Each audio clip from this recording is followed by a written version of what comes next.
नमस्कार दोस्तों, CID academy में आपका एक बार फिर से स्वागत। अब आज हम लोग इतिहास के कुछ बचे हुए महत्वपूर्ण बिंदुओं पे चर्चा करेंगे जो लाइनर वाइज प्रश्न बनते हैं। जैसा कि आप पॉइंट देख रहे होंगे, आज हमारे पास एक पॉइंट है, पॉइंट वाइज ही हम चर्चा करेंगे। पुराण के बारे में चर्चा करते हैं।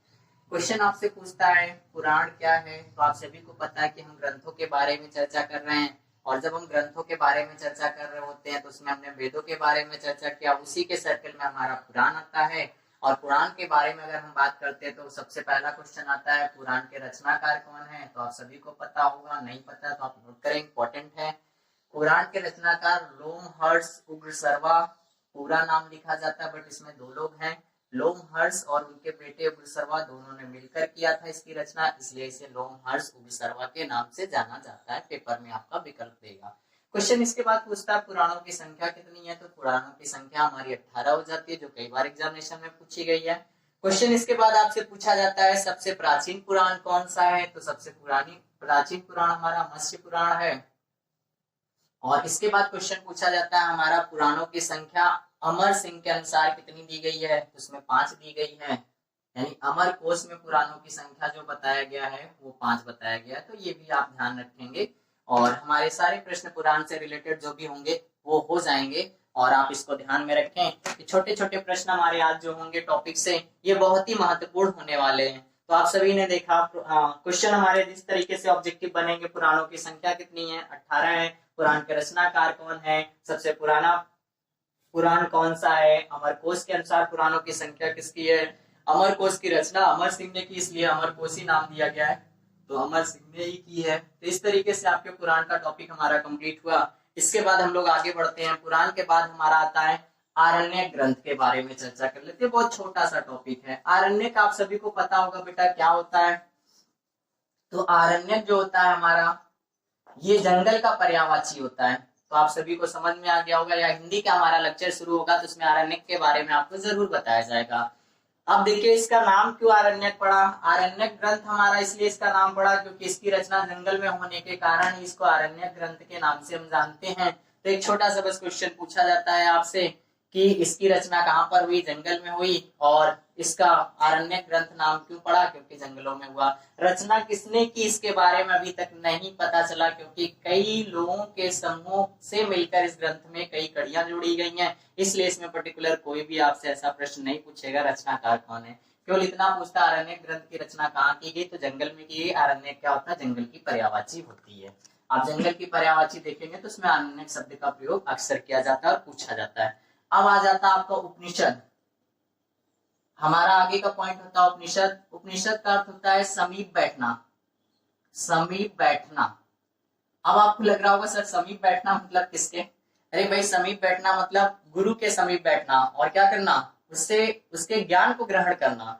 क्योंकि पहले जब हमारे एजुकेशन का माध्यम था तो वो आपके ऋषि मुनियों में, आश्रमों में लोग क्या करते थे, ज्यादा लिखित ना होकर मौखिक हम शिक्षा ग्रहण करते थे, जिसे गुरुकुल में आज भी इस तरीके का प्रचलन है, मौखिक शिक्षाओं का ज्यादा प्रयोग किया जाता है। तो उपनिषद भी हमारा क्या होता है, समीप बैठना, किसके, गुरु के समीप बैठना और क्या करना, उनसे कुछ चीजों को ग्रहण करना। और क्वेश्चन फिर पूछेगा उपनिषदों की संख्या कितनी है। तो उपनिषदों की संख्या हमारी 108 है, जो काफी इंपॉर्टेंट बनती है। और इसके बाद हमसे क्वेश्चन पूछा जाता है आपका सबसे प्राचीन उपनिषद कौन है। तो ब्रह्मदारण्यक सबसे प्राचीन उपनिषद है हमारा, ब्रह्मदारण्यक।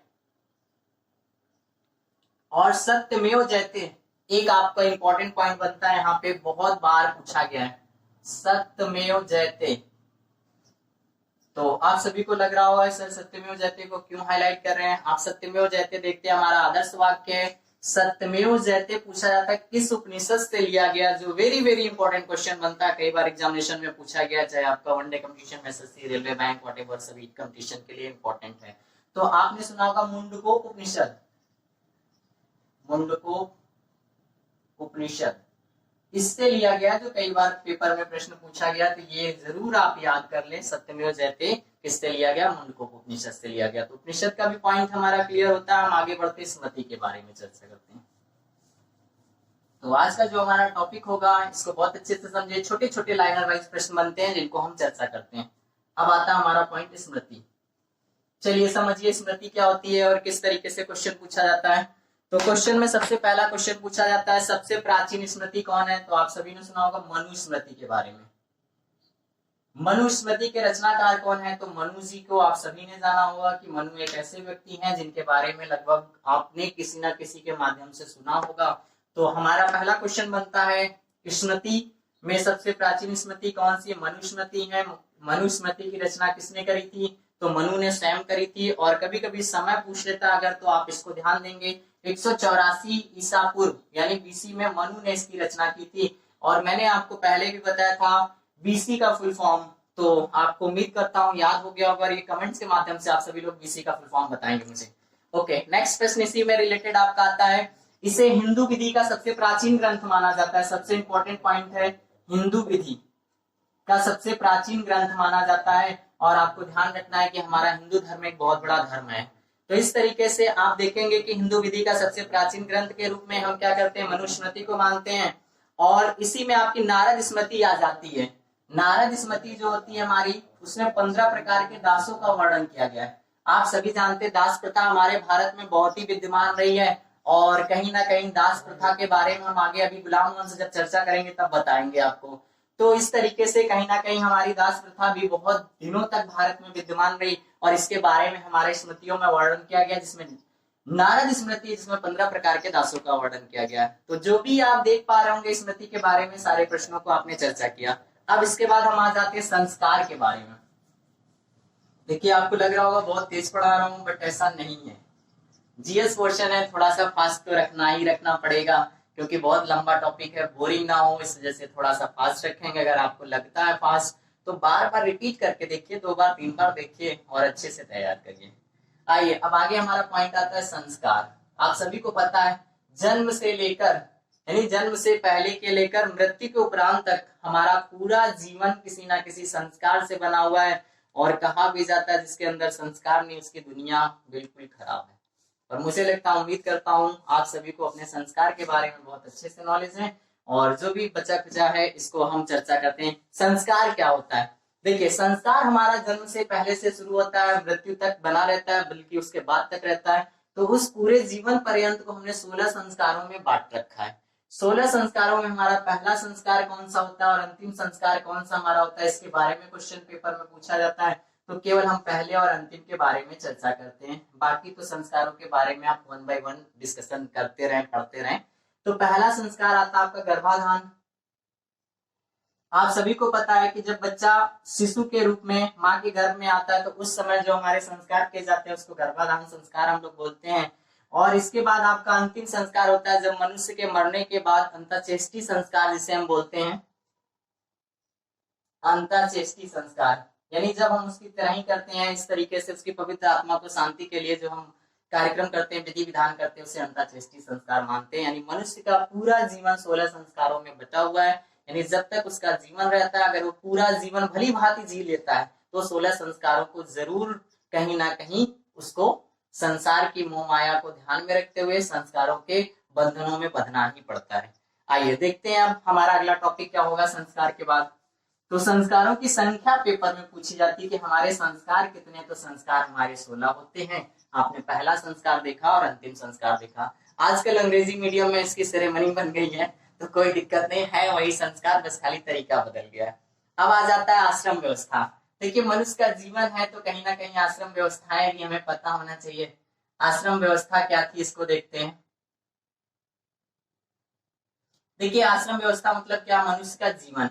मनुष्य का जीवन जो आश्रम व्यवस्था को 100 सालों में बांटा गया था। और रियल यही है कि मनुष्य ने अगर पर्यावरण को दूषित ना किया होता या हमारे खान पान डिस्टर्बेंस ना होते तो कहीं ना कहीं हम 100 साल जरूर जीते। और आपने दादा बाबा के बारे में देखेंगे तो वो लोग लगभग 100 साल की उम्र बिता चुके हैं। तो अब इन उम्रों के अनुसार हमारे संस्कारों को 4 भागों में बांटा गया था और जिसमें उम्र का निर्धारण किया गया था कि इतने वर्षों तक आपका इस तरीके से जीवन व्यतीत करना है, इसके बाद ऐसे जीवन व्यतीत करना है, फिर ऐसे जीवन व्यतीत करना है। और हम उन आदर्श और सिद्धांतों को पालन करते थे जिसकी वजह से एक मनुष्य का पूरा जीवन 100 वर्ष का माना जाता है, जो वर्तमान में बदल गया। तो हमें वर्तमान से नहीं लेना है क्योंकि हम क्या पढ़ रहे हैं, इतिहास। और इतिहास बीती हुई घटनाओं का अध्ययन किया जाता है। और उसमें जो हमारे माने जाते थे आश्रम व्यवस्था वो 1 से लेकर 25 साल तक। और फिर आपका आ जाता है इसको हम लोग जानते थे ब्रह्म आश्रम के नाम से जानते थे, जिसे पढ़ने लिखने की उम्र मानी जाती थी, यानी इसको हम बोलते थे ब्राह्मण आश्रम या ब्रह्म आश्रम के नाम से जानते थे। इसमें क्या था, आपका पढ़ने की उम्र निर्धारित की गई थी कि 15 साल तक आप लोग क्या करेंगे, शिक्षा को ग्रहण करेंगे, और उस समय आपको किसी भी तरीके का ग्रस्त जीवन जीने की आदत नहीं लगनी चाहिए, क्योंकि हम अगर संस्कारों को और अपने आश्रम व्यवस्थाओं को सही से नहीं समझेंगे तो जीवन में जो लक्ष्य चाहिए वो नहीं मिलेगा। जैसे इस समय आप अगर लॉकडाउन समझ के घर पे केवल बैठे रहेंगे, टीवी देखेंगे, तो सफलता नहीं मिलेगी। ये स्थितियां कब तक बनी रहेंगी पता नहीं, बट आप अपने नॉलेज को बढ़ाते रहिए, आज नहीं तो कल नॉर्मल हो ही जाएगा। सरकार के आदेशों का पालन करें, खुद सुरक्षित रहें और अपने आप को भी सुरक्षित रखें, पूरी टीम आपका सहयोग करेगी। अब इसके बाद हमारा आ जाता है 25 से लेकर 50 साल की उम्र के बारे में बात करते हैं। तो ये आपका गृहस्थ जीवन माना जाता था, और गृहस्थ जीवन आप सभी को पता होगा, मुझे बताने की जरूरत नहीं है। गृहस्थ जीवन में क्या होता था कि शादी विवाह का कार्यक्रम, आगे बच्चों के बारे में सोचना, यानी अपने घर की प्लान करना, गृहस्थ जीवन माना जाता था आपका, ठीक है। और गृहस्थ जीवन बहुत ही एक जिम्मेदारी का जीवन माना जाता है। अब इसके बाद आ जाता है हमारा 50 से लेकर 75 तक। 50 से 75 तक के आश्रम को हम लोग मानते हैं वानप्रस्थ के आश्रम से जानते हैं। वानप्रस्थ आश्रम वो आश्रम हमारा होता है जिस समय हम क्या करते हैं, अपनी आने वाली संतान के लिए उसके सहयोग से कार्यों को करते हैं, यानी अपनी जिम्मेदारियां धीरे धीरे आने वाली अपनी पीढ़ी को समर्पित करते हैं। उस जीवन को हम वानप्रस्थ आश्रम के नाम से जानते हैं। अब हमारा अंतिम पड़ाव होता था 75 से 100 साल तक, और आप सभी को पता है कि जब हम 75 की उम्र ग्रहण कर लेते हैं या 100 साल की उम्र ग्रहण कर लेते हैं, तो उस समय हमारी भलाई यही कि हम कौन सा जीवन जी लें, संन्यास आश्रम की तरफ चलें। यानी जो भी चीजें हैं वो हमारी संन्यास आश्रम की तरफ जाती है, यानी प्रभु का ध्यान दें, जो भी हो सकता है परिवार के लिए हमने किया, और आने वाली जो हमारी संतानें हैं उनके सुझावों को समझें और उनको सही सलाह देने में सहयोग करें। इस तरीके हमने देखा कि मानव जीवन 100 साल कैसा बना हुआ था, और एक अद्भुत चीजें बनाई थी हमारे पूर्वजों ने, जो आज भी बनी हुई है, बस उसकी उम्र कम हो गई है, और हमें इसी तरीके का ध्यान देकर आश्रमों को पढ़ना होगा। चलिए इसके बाद हमारा अंतिम पॉइंट आता है जिसके बारे में हम लोग चर्चा करते हैं, साहित्य के बारे में। कुछ साहित्य को हम यहाँ हाईलाइट कर देते हैं। इसके बाद वाला पूरा टॉपिक ही हमारा लेखक और उनसे संबंधित ग्रंथों से होगा। जब भी आपकी बेसिक तौर पर यानी ओल्ड किताबें पूछी जाएंगी, तो हम उम्मीद करते हैं इतिहास के जो नोट्स के द्वारा हम आपको ग्रंथ नोट कराएंगे उनमें से ही मिलना चाहिए। करंट्स की जो भी किताबें हैं वो आप न्यूज़पेपर के माध्यम से, मैगजीन के माध्यम से अपडेट करते रहें, क्योंकि जो भी करंट की किताबें हैं वो करंट में डिस्कशन दी जाएगी या आप लोग मैगजीन के माध्यम से पढ़ें। चलिए साहित्य जब हम बात करते हैं तो साहित्य हमारा दो तरीके का होता है। पहला हमारा साहित्य आ जाता है धार्मिक साहित्य, और दूसरा हमारा आ जाता है लौकिक साहित्य। अब समझिए इसको शॉर्ट में हम लोग क्या समझते हैं। अभी धार्मिक साहित्य से आपको नहीं समझ में आया होगा क्या कहना चाहते हैं सर, या लौकिक साहित्य क्या होता है। धार्मिक साहित्य से हमारा तात्पर्य ये होता है जिसमें हमें वेदों के बारे में जानकारी मिली, यानी वेदों के बारे में जो अध्ययन किया गया या इस तरीके के पवित्र ग्रंथों के बारे में जिसमें हम चर्चा करते हैं वो हमारा धार्मिक साहित्य के अंतर्गत आ जाता है। इसीलिए इसे ब्राह्मण साहित्य का भी नाम दिया जाता है, ब्राह्मण साहित्य के नाम से भी हम जानते हैं। अब इसके बाद लौकिक साहित्य क्या होती है, जिसमें हम पुस्तकों के बारे में हम क्या करते हैं, जानकारी देते हैं या पढ़ते हैं, यानी किसी भी पुस्तक के बारे में जो अध्ययन करते हैं वो हमारा लौकिक साहित्य का अंग होता है। और साहित्य हमारे दो ही तरीके से बटे हैं, धार्मिक साहित्य या फिर लौकिक साहित्य के रूप में। तो आपने देखा धार्मिक साहित्य क्या है, लौकिक साहित्य क्या है। इसके बाद आता है वेदांग। आपने अभी वेदों को समझा, अब आज समझ लीजिए वेदांग क्या है। आपको लग भी रहा होगा कि वेदों से रिलेटेड ही वेदांग होगा, यानी वेदों को भली भांति समझने के लिए हमने क्या किया, वेदांगों की रचना की। जब हमने वेदांगों की रचना की तो हम वेद को बहुत अच्छे से समझ पाए और उसको अच्छे से जानकारी दे पाए, और इसी वजह से आपके वेदांगों की संख्या निरूपित की गई। और वेदांगों की संख्या आपसे पेपर में पूछता है तो आप बताएंगे 6, और वो हमारे पास 6 वेदांग कौन कौन से हैं। ऐसा माना जाता है कि हमारे पास वेदों के भागों को हमने अलग अलग भागों में बांटा और उसको हमने अलग अलग नामों से जाना, और वही हमारे 6 नाम जो हैं, कल्प, निरुक्त, ज्योतिष, छंद, व्याकरण और शिक्षा, ये हमारे पास 6 हैं वेदांगों के अंग, यानी वेदों को भली बात समझने के लिए कल्प, निरुक्त, ज्योतिष, छंद, व्याकरण और शिक्षा के बारे में हमें नॉलेज होना चाहिए। यानी वेदों के हाथ, पैर, आंख, नाक, कान इस तरीके से डिवाइड किया गया और जिसको हमने साहित्य के माध्यम से 6 शब्दों में समझा। अब इसके बाद आ जाता है हमारा अंतिम पॉइंट जिसके बारे में हम लोग चर्चा करते हैं। आज का लेक्चर हमारा यहीं पे एंडिंग होगा, बाकी कल का आपका जो भी नेक्स्ट लेक्चर होगा उसको आप ध्यान देंगे, उसको भी पढ़ना जरूरी हो जाता है। आ जाता है हमारे पास एक शब्द पुरुषार्थ।